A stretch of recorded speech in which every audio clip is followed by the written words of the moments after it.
বাড়িতে এসেছি, শীতের সকাল। আমরা রস খাওয়ার উদ্দেশ্যে রওনা দিয়েছি। একটু আরও ভোরে বের হওয়ার দরকার ছিল, তারপরেও আশা করছি রস পাবো। প্রচণ্ড ঠান্ডা বাড়িতে, তাও দেখি রস পাই কিনা। আমরা অনেকক্ষণ খুঁজলাম, এখন সন্ধান পেয়েছি যেখানে রস পাওয়া যায়। একবারে গ্রামের রাস্তা দিয়ে দেখা যাক পাওয়া যায় কিনা। প্রচণ্ড ঠান্ডা, রস পাওয়া যায় সামনে মাথায় না? রস আছে? হ্যাঁ,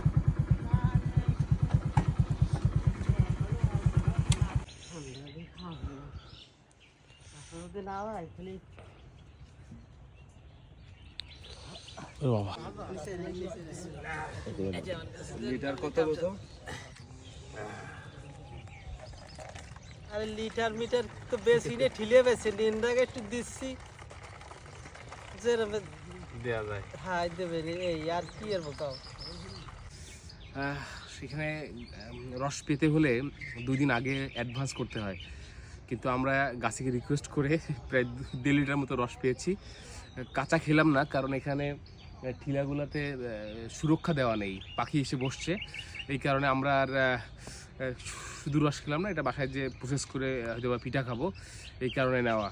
এবং অনেক ভোরে আসছি, এখন 6:30 বাজে। সো সেক্ষেত্রে অনেক ঠান্ডা। আমার উপজেলায় শুধুমাত্র এই একটা জায়গাতেই রস পাওয়া যায়, আর কোথাও আসলে আমরা রস খুঁজে পাইনি। সো তারপর দেখি, আমার মনে হয় এই আসাটা জার্নিটাই অনেক আসলে মজার ছিল।